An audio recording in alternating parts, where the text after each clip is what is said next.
कोटा में आज क्या कुछ हुआ आप देखिए हमारे साथ। संगठित अपराधों और अवैध मादक पदार्थ तस्करों के विरुद्ध चलाए जा रहे विशेष अभियान के तहत झालावाड़ पुलिस को एक बड़ी सफलता मिली है। थाना कोतवाली और डीएसटी ने एक कंटेनर से भारी मात्रा में 377 किलो 455 ग्राम अवैध मादक पदार्थ डोडा चूरा बरामद कर एक अंतर्राज्यीय तस्कर को गिरफ्तार किया है। जब्त किए गए डोडा चूरा की अंतर्राष्ट्रीय बाजार में अनुमानित कीमत 56.70 लाख रुपए बताई जा रही है।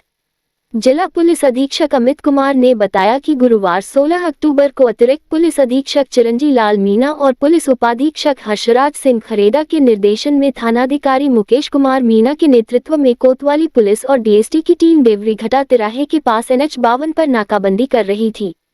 नाकाबंदी के दौरान एक संदिग्ध कंटेनर को रोककर तलाशी ली गई। तलाशी में कंटेनर से कुल 66 काले रंग के प्लास्टिक के कट्टे बरामद हुए, जिनमें से 17 कट्टों में 377.455 किलोग्राम डोडा चूरा भरा हुआ था। डोडा चूरा के परिवहन में इस्तेमाल किए गए कंटेनर को भी जब्त कर कंटेनर के ड्राइवर जेठाराम जाटपुत्र भोरा राम 28 निवासी नागौर को गिरफ्तार कर लिया गया है। नशे के धंधे में भी धोखाधड़ी। गिरफ्तार आरोपी जेठाराम से हुई प्रारंभिक पूछताछ में एक हैरान कर देने वाला खुलासा हुआ है। आरोपी ने बताया कि उसने डोडा चूरा खरीदने के लिए कुल 15 क्विंटल मादक पदार्थ का भुगतान किया था, लेकिन मादक पदार्थ उपलब्ध कराने वाले दूसरे तस्कर ने उसके साथ ठगी की। मात्र 377 किलो 455 ग्राम डोडा चूरा रख शेष कट्टों में गेहूं का भूसा भर दिया गया था। आरोपी जेठाराम को इस धोखाधड़ी की जानकारी पुलिस द्वारा पकड़े जाने के बाद ही हुई। पुलिस अब गिरफ्तार आरोपी से पूछताछ कर रही है कि वह इतनी बड़ी खेप कहां खपाने वाला था और इस तस्करी नेटवर्क में कौन कौन लोग शामिल हैं। योजक चिन्ह योजक चिन्ह योजक चिन्ह योजक चिन्ह योजक चिन्ह योजक चिन्ह योजक चिन्ह योजक चिन्ह योजक चिन्ह योजक चिन्ह योजक चिन्ह योजक चिन्ह योजक चिन्ह।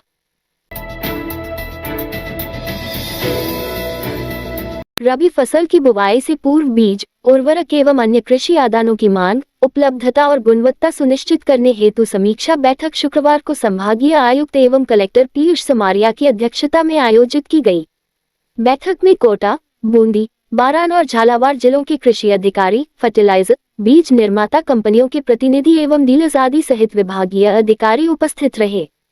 संभागीय आयुक्त एवं कलेक्टर पीयूष समारिया ने कहा कि रबी सीजन में कृषकों को समय पर उच्च गुणवत्ता वाले बीज, उर्वरक और कीटनाशक उपलब्ध कराना विभाग की सर्वोच्च प्राथमिकता होनी चाहिए। उन्होंने कहा कि विभाग ये सुनिश्चित करे कि बाजार में DAP, NPK, SSP, यूरिया जैसे उर्वरकों की पर्याप्त मात्रा में उपलब्धता बनी रहे और उनकी आपूर्ति में किसी प्रकार की बाधा न आए। उन्होंने निर्देश दिए कि जिलेवार सभी फर्टिलाइजर डीलर्स की सूची तैयार कर कृषकों को उपलब्ध कराई जाए, ताकि आवश्यकता पड़ने पर किसान किसी अन्य विक्रेता से भी संपर्क कर सकें। उन्होंने कहा कि बीज, उर्वरक और कीटनाशकों के नियमित सैंपल लेकर उनकी गुणवत्ता जांच समय समय पर की जाए और मानकों पर खरा न उतरने पर विक्रेताओं के विरुद्ध वाले कार्रवाई की जाए। संभागीय आयुक्त पीयूष समारिया ने कहा कि कृषकों को सॉइल टेस्टिंग के उपरांत ही उर्वरकों का उपयोग करने के लिए प्रेरित किया जाए। रासायनिक उर्वरकों का अंधाधुंध प्रयोग मिट्टी की उर्वरता को प्रभावित करता है और दीर्घकाल में खाद्य श्रृंखला पर प्रतिकूल असर डालता है। इसलिए प्रत्येक किसान को जैविक एवं वैकल्पिक उर्वरकों के उपयोग के लिए प्रेरित किया जाए। उन्होंने ये भी कहा कि कृषि विभाग किसानों के बीच प्राकृतिक और जैविक खेती के लाभों को प्रचारित करने के लिए ग्राम स्तर पर प्रशिक्षण शिविर, गोष्ठियां एवं प्रदर्शन कार्यक्रम आयोजित करे। बैठक में अतिरिक्त निदेशक कृषि अशोक कुमार शर्मा ने हाड़ौती क्षेत्र की कृषि स्थिति, विभागीय योजनाओं एवं रबी तैयारी की जानकारी PPT प्रस्तुति के माध्यम से दी।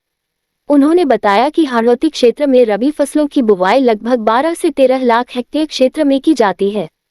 उन्होंने कहा कि विभाग द्वारा बीज और उर्वरक की उपलब्धता की निरंतर समीक्षा की जा रही है, जिससे किसी भी स्तर पर कमी की स्थिति न बने।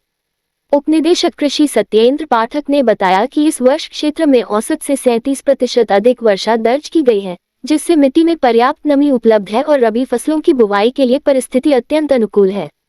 उन्होंने कहा कि वर्तमान में कोटा संभाग में DAP, NPK, SSP, यूरिया सहित अन्य उर्वरकों की पर्याप्त मात्रा मौजूद है और जरूरत के अनुसार आवक निरंतर जारी है। बुवाई हेतु बीज भी पर्याप्त मात्रा में उपलब्ध है। उन्होंने बताया कि हाड़ौती क्षेत्र की मिट्टी अत्यंत उपजाऊ है, इसलिए अत्यधिक रासायनिक प्रयोग से बचते हुए किसानों को जैविक और प्राकृतिक पद्धतियों को अपनाने की दिशा में प्रेरित किया जा रहा है। बैठक में ये जानकारी दी गई कि वर्तमान में चल रहे दशहरा मेले में कृषि विभाग की ओर से किसान रंगमंच पर प्राकृतिक खेती, जैविक उर्वरक उपयोग, सॉइल टेस्टिंग एवं वैकल्पिक खादों के फायदे से संबंधित जानकारियां रोचक माध्यमों से दी जा रही हैं, ताकि अधिक से अधिक कृषक इस दिशा में प्रेरित हों।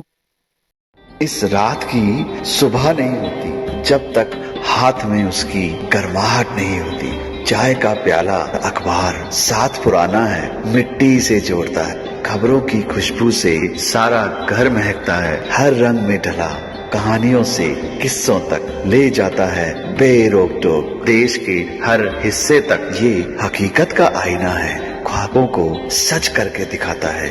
दैनिक नवज्योति, आपके लिए, आपके साथ। ये थे आज के मुख्य समाचार। विस्तार से जानने के लिए पढ़ते रहिए दैनिक नवज्योति। दैनिक नवज्योति के YouTube चैनल को सब्सक्राइब करें और ताज़ा अपडेट के लिए बेल आइकॉन दबाएं।